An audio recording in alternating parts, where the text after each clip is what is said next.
بسم اللہ الرحمن الرحیم۔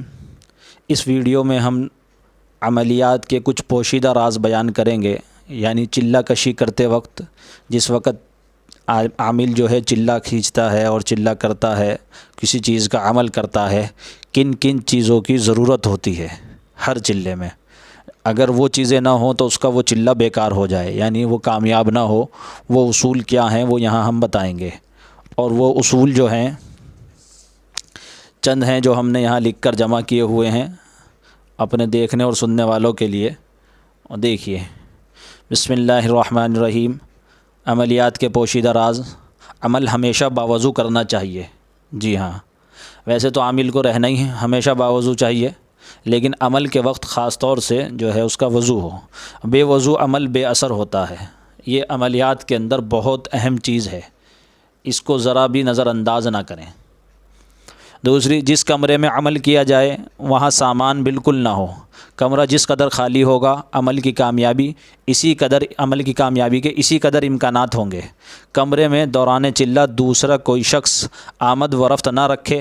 عامل کو چاہیے کہ وہ عمل سے فارغ ہونے کے بعد کمرے کو مقفل کر دے، یعنی بند کر دے۔ اب یہ دوسرا اصول ہے، یہاں دیکھیے، جو بھی عمل کیا جائے اس میں تعداد کے ساتھ ساتھ صحیح تلفظ کا خیال رکھا جائے۔ اگر صحت الفاظ کو نظر انداز کر کے عمل کیا جائے گا تو کامیابی ہرگز نہیں ہوگی۔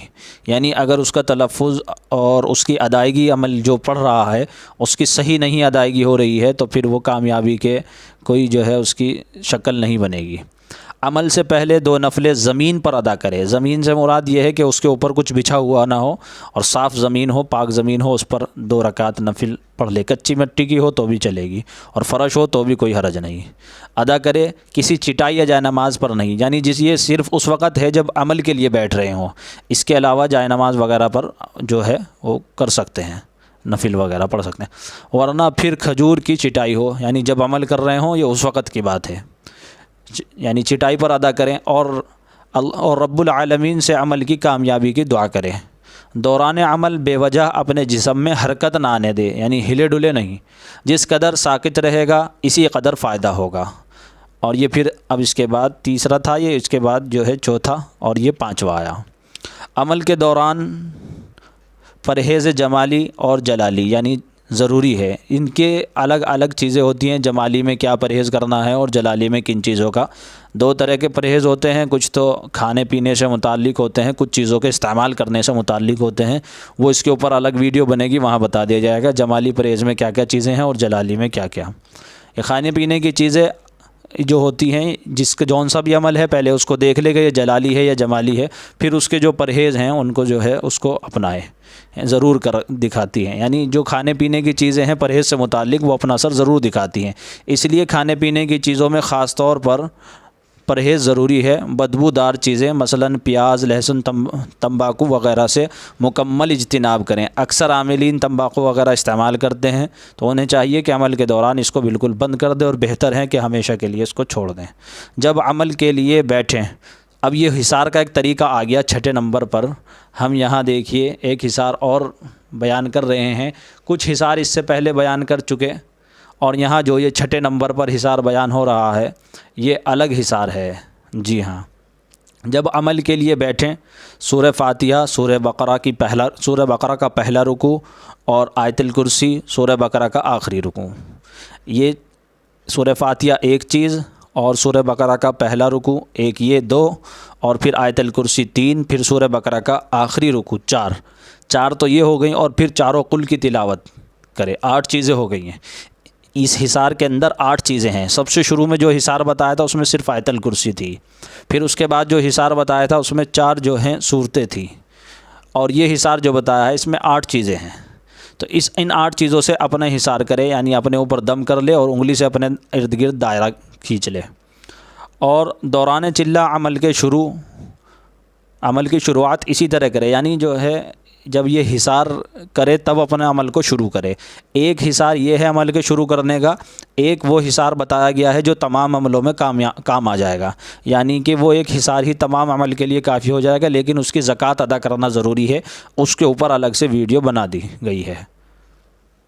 دوران چلہ روزہ، روزانہ کچھ نہ کچھ خیرات کرے، یعنی دوران چلہ کا مطلب یہ ہے جب عمل چل رہا ہو اس کے بیچ میں کچھ نہ کچھ صدقہ وغیرہ کرتے رہیں، جتنی استعداد ہو جتنی حیثیت ہو اس کے مطابق کچھ نہ کچھ صدقہ کرے، اور اللہ کے بندوں کی خدمت کرے، بذریعہ مال بھی کرنی چاہیے اور بذریعہ جان بھی، یعنی کہ کسی کے کام آ جائے یہ تو بذریعہ جان ہے، اور اگر کسی کو پیسے وغیرہ دے دیں صدقے میں یہ بذریعہ مال ہے۔ اچھا، یہ 8واں اصول ہے، باموکل عمل میں کسی صاحب عمل یا کسی عامل کامل سے اجازت لینی ضروری ہے۔ جب کوئی باموکل عمل کرے، بہت سے لوگ یہ پوچھتے ہیں کہ جی کسی موکل کا عمل بتا دیجئے، ہمزاد کا عمل بتا دیجئے، تو اس کے اندر یہ دھیان دینے والی بات ہے کہ جو موکل کا عمل ہوتا ہے وہ جو ہوتا ہے جس نے عمل کر رکھا ہو، یا تو پھر اس سے اجازت ہو، یا پھر کوئی عامل اور کامل ہو، عامل بھی ہو اور کامل بھی ہو، یعنی مکمل اتباع سنت وغیرہ کی اس کی جو ہے زندگی میں وہ رچی بسی ہوئی ہوں، تو عامل کامل ہو، اس سے اجازت لینی ضروری ہے۔ اجازت حاصل ہونے کے بعد ہی عملیات کا اہتمام کرے، یہ سب سے خطرے کی چیز ہوتی ہے، اس میں اکثر رجت ہو جاتی ہے۔ جی ہاں، اگر خود سے جو ہے آدمی کتاب پڑھ کر موکلات کے عمل شروع کر دیتا ہے تو رجت کا ہونا پکا ہے، اسی لیے پیچھے پہلے کسی سے اس کی اجازت ضروری ہے۔ چلے کے دوران روزانہ روزہ رکھے، اگر یہ ممکن نہ ہو تو ہر پیر اور جمعرات کو روزہ رکھے، اور یہ بھی ممکن نہ ہو تو جمعرات کو روزہ رکھے، یعنی ہفتے میں ایک روزہ ضروری ہے۔ 10واں اصول کیا ہے؟ روزانہ غسل کرنا بھی ضروری ہے، یعنی جس دن عمل کے لیے جب بیٹھے تو پہلے غسل کر لے، اور غسل کرنے کا وقت یہی ہے، یعنی اس دن میں کس وقت وہ غسل کرے یہ ایک مسئلہ رہتا ہے، تو جس وقت وہ عمل کے لیے بیٹھ رہا اس وقت جو ہے وہ غسل کرے۔ موسم سرما میں بھی، یعنی سردیوں کے موسم میں تو گرم پانی سے غسل کرے، افضل یہ ہے کہ غسل کر کے ہی روزانہ عمل شروع کرے۔ اگر کوئی آدمی غسل نہیں کر سکتا تو یہ ہے کہ تازہ وضو جو ہے پھر وہ عمل کے وقت کرے۔ اچھا، دوران چلہ کم عمر لڑکوں سے اور عورتوں سے اختلاط نہ کرے، یعنی زیادہ میل جول نہ رکھے، اور نہ ورنہ عمل کے ضائع ہو جانے کا خطرہ ہے اور رجت کا بھی امکان ہے۔ اگر یہ دونوں کام کیے گئے یعنی اختلاط ہوا تو رجت کے امکانات ہوتے ہیں، اور وہ رجت جو ہوتی ہے وہ رجت کی ایک الگ شکل ہوتی ہے۔ پھر یہ ہوتا ہے، بہت سے عاملین نے ہم سے شکایت کی کہ وہ عمل پر بیٹھے تھے اور عمل کرنے کے بعد جو ہے وہ بدکار عورتوں کے ساتھ لگ گئے اور مستقل ان کو جو ہے زنا کے اندر وہ ڈوب گئے۔ یہ رجت کی ایک قسم ہوتی ہے۔ اگر کسی نے عمل کے دوران یہ کام کیا تو پھر اس کو رجت اس قسم کی ہوگی۔ اپنے کھانے پینے کے برتنوں کو کسی کو ہاتھ نہ لگانے دے، خود ہی ان کو دھوئے، کسی عورت کو ہاتھ نہ لگانے دے، یعنی اپنے کھانے پینے کے جو برتن ہیں ان کو خود ہی استعمال کرنا چاہیے، اٹھا کر لانا، دھونا، رکھنا، سب یہ کام وہ خود کرے۔ حصار کے دائرہ 13واں اصول یہ ہے، یعنی اس کے پوشیدہ راز میں سے، حصار کے دائرے میں ایک پاک مٹی کی کچی اینٹ تیمم کے لیے رکھنی چاہیے، جہاں اس نے حصار کھینچا ہے، اپنا دائرہ بنایا ہے، اس دائرے کے اندر، کیونکہ دائرے سے حصار سے اٹھ کے باہر نہیں جانا چاہیے عمل کے دوران۔ اگر وضو ٹوٹ جائے تو ایک کچی یعنی مٹی کی اینٹ جو ہے وہیں ہو، اگر وضو ٹوٹ جائے تو تیمم جو ہے عمل کی نیت سے کرے۔ جی ہاں، یہ ضروری ہے، یعنی جس عمل کے لیے وہ بیٹھا ہے اس عمل کی نیت سے تیمم کر لے وہیں بیٹھے بیٹھے۔ عمل کو کامیابی سے ہمکنار کرنے کے لیے 3 باتیں بنیادی حیثیت رکھتی ہیں، یہ دیکھیے 3 باتیں بنیادی حیثیت رکھتی ہیں۔ وہ کیا کیا ہیں؟ کم کھانا، کم سونا، کم بولنا۔ اکثر عاملین، جو بڑے عاملین دیکھے گئے ہیں، وہ بہت کم سونے کے عادی ہوتے ہیں اور کم کھاتے ہیں، کم سوتے ہیں، کم بولتے ہیں، کیونکہ بولنا تو اس لیے کہ زبان سے زیادہ تر جو ہے عمل ہی متعلق رہتے ہیں، اور کم کھانا کی وجہ بھی بیان کی گئی ہیں، وہ ہم نے PDF میں جو اس کا ہے اس میں بنا کر ڈالی ہے عاملین کے متعلق۔ تو یہ 3 چیزیں ہو گئیں۔ لوگوں سے کم ملاقات کرے تاکہ کم سے کم زبان کھلنے کی نوبت آئے۔ زبان سے متعلق جو گناہ ہوتے ہیں انہیں چھوڑ دینا لازمی ہے، ورنہ عمل بے اثر ہوگا۔